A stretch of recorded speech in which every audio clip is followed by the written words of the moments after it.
آیا تھا اس لوگوں کو پاس کیا تھا اور اس کو کلمے کی محنت کیا تھا کہ وہ کلمہ بولو اور کامیاب ہو جاؤ گے.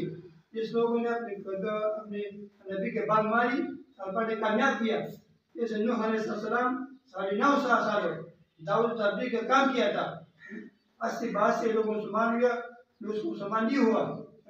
ابراہیم علیہ السلام نے اپنے قوم نے لوگوں نے وہ آگ میں ڈلوا دیا.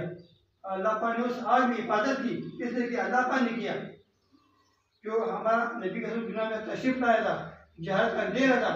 ایسا 13 سال محنت کیا جیسا صحابہ بن گیا. ساری دنیا کونے کون پر فون کیا.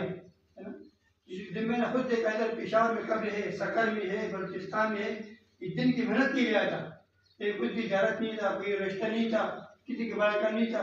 دن کی محنت کے لیے دنیا میں اللہ پاک نے بھیجا. ہمارا یہ دوسرا نبی آنے والا ہے نہیں کہ ہمارا آپ کا سارا مسلمانوں کا یہ عقیدہ ہے. دوسرا نبی آنے والا ہے نہیں. یہ کام ہمارا ذمہ داری ہے.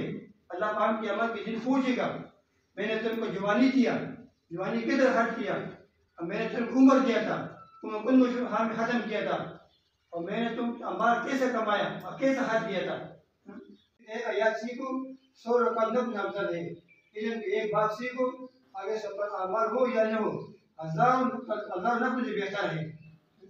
ذکر مقصد یہ کہ اللہ پاک جہان نصیب ہو جو بندہ ذکر کرتا ہے جو ذکر نہیں کرتا ہے مردو زندگی کی مثال ہے.